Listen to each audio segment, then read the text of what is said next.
Previously. Try to do my honest review to companies, Acadsoc, Native Camp. Okay, an application process. Longer compared to Native Camp. Siyempre kasi ito po yung basihan ng student. Mabilis lang po siya. Meron silang mga criteria. Ito po yung struggle. Stars matters. However, asking for stars is a no-no. Students, I'm like freer in doing unnecessary movements.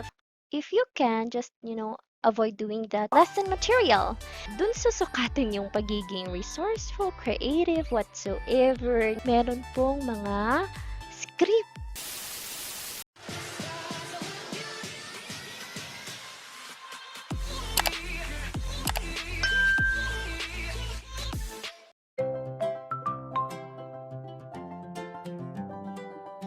Moving on po, classroom and platform.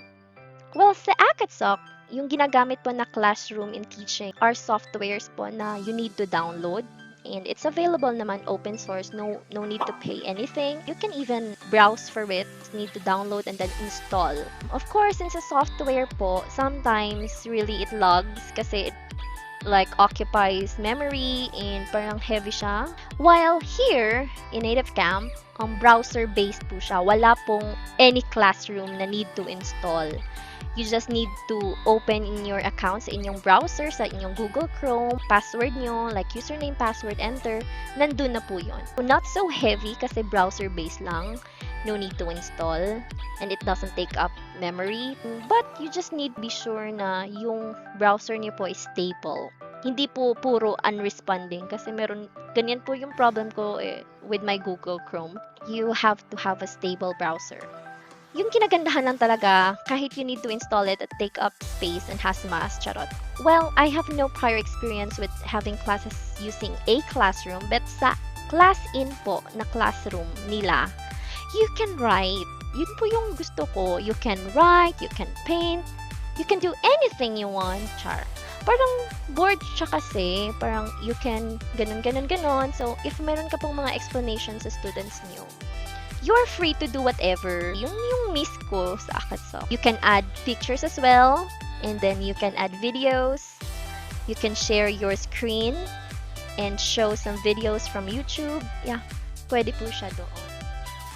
Now, here's the example of the class in e-classroom interface where you can open the material and you can create some lines to draw, type things for clarifications, and additional aids for teaching. Also, you can attach some pictures, share your screen, and even show some YouTube videos. Here, it has a chat box feature and also a personal drive where you can save your files. Now, for Native Camp, wala po ito.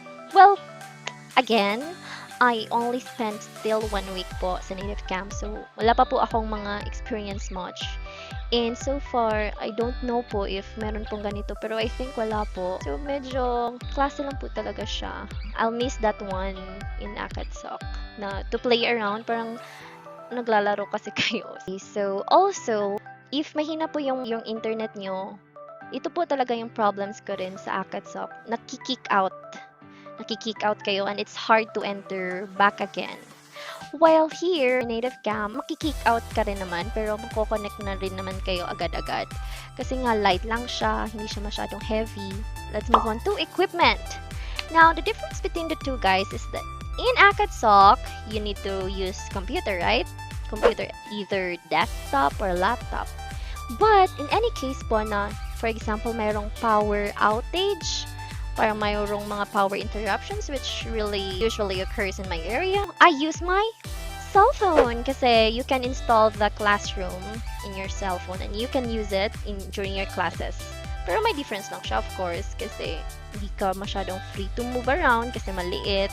Yung sa noise rin, kasi headset lang gagamitin nyo, so medyo hindi makakancel yung noise. Pero meron po kayong parang alternative if ever there will be some brownouts and your laptop drain na po or empty na po yung battery. Well, in Native Camp, purely computer lang po siya. So, if wala po kayong mga generators or wala po kayong mga battery ng car, so, problem talaga siya kasi you can't have a class using your cell phone or iPad. Dito kay Acadsoc, Meron pong mobile app. Aside from the classroom, meron pong mobile app si Acadsoc, right? Pero not so useful. Parang useful lang siya during the application process if nakita niyo yung status niyo, if accepted kayo sa application or not. Hindi ko nga siya masyadong nagamit sa application ko. While in Native Camp, meron rin po silang mobile app na Native Camp, which really makes a big difference po. Talagang game changer rin po talaga siya. Kasi, using Native Camp app, you'll be reminded if you have booking hours, so it will ring like 15 minutes, though it's not really exactly 15 minutes before your class, pero meron pong ring, parang merong notification. And then 5 minutes rin po, nino-notify kayo. Again, hindi po siya exact. Usually, most of the time, 1 minute na lang, pero at least merong pong reminders. At yung pinakagusto ko po nito talaga, dun yung makikita yung class schedule nyo. And since dito po kay Native Camp, flexible kayo, you are really able to cancel your classes. Parang if you happen to decide to cancel your classes, you can cancel it yourself. Yeah. You just need to few clicks, chuk chuk chuk. So, pakikita ko po sa inyo. So, ito po yung itsura ng aking app. This Native Camp app is available for download for both Android and iOS users. So, as you may see, this is the 5-day schedule. Now, the green slots here are the open slots which are not booked, while the orange one is the booked slot. And there you go, you can just click to open slots, but there is a limit of 24 slots each day. Again, you can close it whenever you like. So, if you happen to like decide na you want to cancel, click nyo lang po talaga, and then cancel na. Hindi na kayo mag-worry, especially if hindi po siya booked na class. Kasi you're free to close that. And if free naman kayo, parang hindi natuloy yung lakad nyo, you can open it yourself as well. So if makadecide kayo na, magkaklase ako kayan kasi sayang yung oras, open nyo lang kayo lang. Chuk, chuk, chuk, chuk, chuk. Yeah, very free kayong mag-open lang.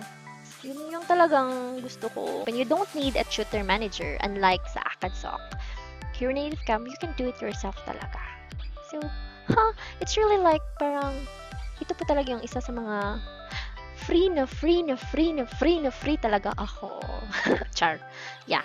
And let's move on to the next one, flexibility. So, speaking of free, flexibility tayo guys.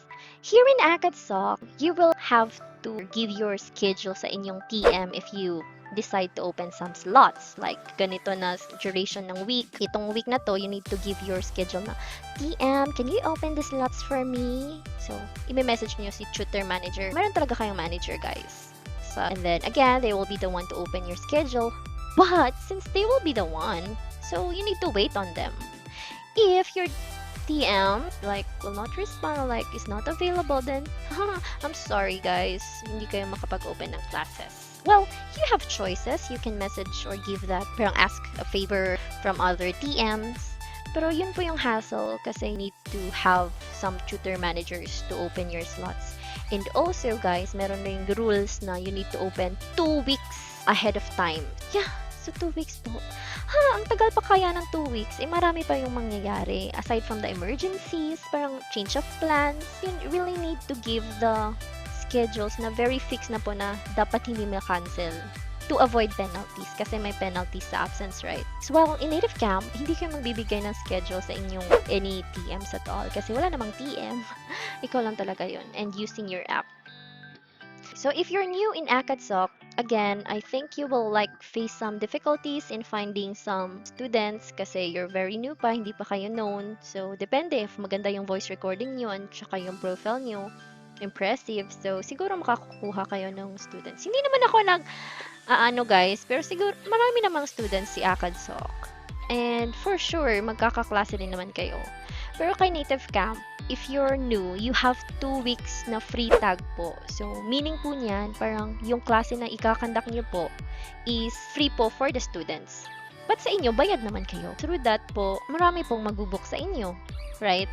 If so happen na gusto ka ng student nyo within the 2 weeks, siguro magiging regulars na yan. Hindi po kayo problema during your first 2 weeks in Native Camp. I'm just 1 week old pa lang dito, and so far, so good.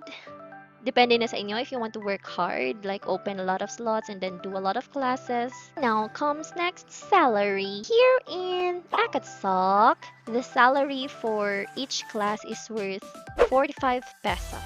While in Native Camp, you can have 55 pesos per class or 80 pesos per class. Imagine. But, kasi yung 55 pesos is for the sudden classes, which means hindi nag-book sa inyo. Pero, when you go on standby, meron lang kuha sa inyo as their teacher. So, 80 pesos po yung booked. Meron pong nagpa-reserve sa inyo. But, sa Native Camp po is minus 10% tax. Yun lang yun. May tax lang siya. Back to Acadsoc naman, meron siyang mga incentives, right? Completion bonus. Pero, you need to have like a certain number of classes to conduct in order to have a completion bonus. 5 classes lang, walang completion bonus na yun. Parang purely 45 pesos per class lang talaga yung bayad sa inyo. Well, dito kay Native Camp, meron din naman siyang mga pa-bonus, guys. Especially for the new ones, if you can reach 100 classes during the 2 weeks span, meron po kayong 2,200, guys. Plus, completion bonus rin. No cancellation. Meron po kayong 550. And both naman po mayroong mga referral bonus. Pero so far, marami akong na-refer dito kay Acadsoc. Wala pa akong nakukuha kasi naman umalis ako. Pero kahit na, charot. Anyways, when it comes to salary raise, kay Acadsoc po, well, kasi maliit lang po yung stay ko kay Acadsoc. So, hindi pa ako naka-experience ng raise. May raise pero slow po yung raise. At saka maliit po yung raise. Accordingly. And dito kay Native Camp, mabilis medyo yung promotion and then merong increase of salary. Pero again, hindi ko pa siya na-experience. Kasi again, bago pa po ako kay Native Camp. Mode of payment, kay Acadsoc, mas free tayo dito kasi if you don't have banks na existing or you're not willing to open pa, you can have your payment remitted to PayPal. So PayPal is free. You can just open it using internet and your email. So it's easier to get your salary. So you can get it, for example, your salary for January 1 to 15, makukuha niyo po night of 16. So parang mabilis lang po. While kay Native Camp, makukuha nyo po yung salary nyo after 10 days pa po ng cut-off. So, for example, yung salary nyo ni January 1 to 15, kukuha nyo pa sa 25th. At the same time, you need to have BPI or PNB na bank savings account. So, hindi po pwede yung PayPal unless if you're not a Filipino. Let's go to the penalties. Okay, so penalties na tayo, guys. Okay, so season ang uunahin natin. Dito tayo kay... dito tayo kay Acadsoc. Kasi doon naman ako nauna eh. Mga penalty po talaga na big deal sa akin is no clock in. Yung start ng class niyo is 7. You need to clock in 30 to 10 minutes before 7 a.m. So, what is clock in? Click nyo lang yan dun sa account nyo. Parang shift nyo siya. And you're available already for that shift. You happen not to clock in, which I did several times kasi I always forget it, especially during my first weeks in Acadsoc, meron pong penalty yan. Which is for me, parang unreasonable po talagang mag-clock in. Ba't magka-clock in? Makakaklase rin naman ako. Kasi may mga cases na talagang whole day hindi ako naka-clock in. Kasi nga, I forgot. And then, I had already a load of classes. Pero, I'm still getting a penalty kasi hindi ako naka-clock in. So, what point? Kita nyo naman, may video na naman na naka-class ako. But, gets nyo na yung frustrations ko. Doon sa penalty, of course. Kasi, of course, you don't like penalties, right? Kahit yung 7 a.m. nyo po is unbooked, meaning walang estudyante, you still need to clock in po kasi malilate kayo sa klase niyong wala namang estudyante, na wala namang bayad. So, dun po sa Native Camp, wala pong clock in. So, if nakita niyo po yung schedule niyo na walang nag-booked and naka-decide kayo na tamad kayo that day, so, no need to do anything. Absent. Kay Acadsoc, salary per class is 45 pesos, right? Yes, times 2 po. So, malaki. Kahit 2 weeks nyo pa po yun na schedule. And then, may nag-book na right away. And then, change plans po. So, ika-cancel nyo yun. May penalty na po yun. Kasi kinancel nyo eh. Dito kay Native Camp, ganun po yung nangyari. Tsaka kinancel nyo po. Wala pong penalty. As long as it's more than 24 hours. More than 24 hours, wala po kayong penalty niyan. 12 hours to 24 hours, it's 27 pesos. Even if 1 hour to 12 hours, 27 pesos rin. If you're absent or it's within 1 hour, 80 pesos. Bayad sana kayo noon ng 80 pesos pero absent kayo or you cancel it like within 1 hour, 80 pesos yung kalta sa inyo. So, kayo nang ma-decide. Tutor Support. Both have their CS po. If you have some concerns, you can give it both to the customer service po sa company. You make some inquiries. So, both po ng companies medyo busy. So, hindi sila agad-agad makapag-reply kasi siguro ratio po ng workers ng office and admin workers to the tutors. Marami talagang tutors na. But in Acadsoc po, meron pong mga TM, tutor manager. So, ito po yung leader nyo na nag-o-open ng slots nyo. And then, if you have like mga queries po, sila rin yung mag-i-instruct sa inyo if may changes, if meron kailangan improve sa inyo. Parang meron pong nag-guide sa inyo supposedly. Pero the problem is, yung TMs po is not so responsive. Hindi masyadong re-reply, and then nasisin yung message nyo siguro after a day pa. So, nakaka-frustrate siya at times, but at the same time, helpful naman if kailangan merong mga improve sa inyo, like your lighting, advice nila nga, change your lighting or improve your lighting, or at the same time, oh, you need to change your profile pic kasi not so good, or hindi siya masyadong, nakaka-catch ng students, so meron pong nag-a-advise sa inyo. While in Native Camp, wala po kayong tutor manager, so you just handle yourself. Ikaw lang po talaga. Pero, in both naman, if you want to learn and to get some ideas from other tutors, meron namang mga groups na available naman in Facebook, for example. You can join groups which are helpful, and then from there, you will learn a lot of things. So that's my review, honest review po between the two companies. The companies that has been really a part of my life. Charot lang. Yeah, di charot, totoo. Disclaimer guys, don't claim that this review is like 100% siguro accurate kasi it's just based on my experience, not always true to others as well, but just to me lang talaga. And some hersays na rin.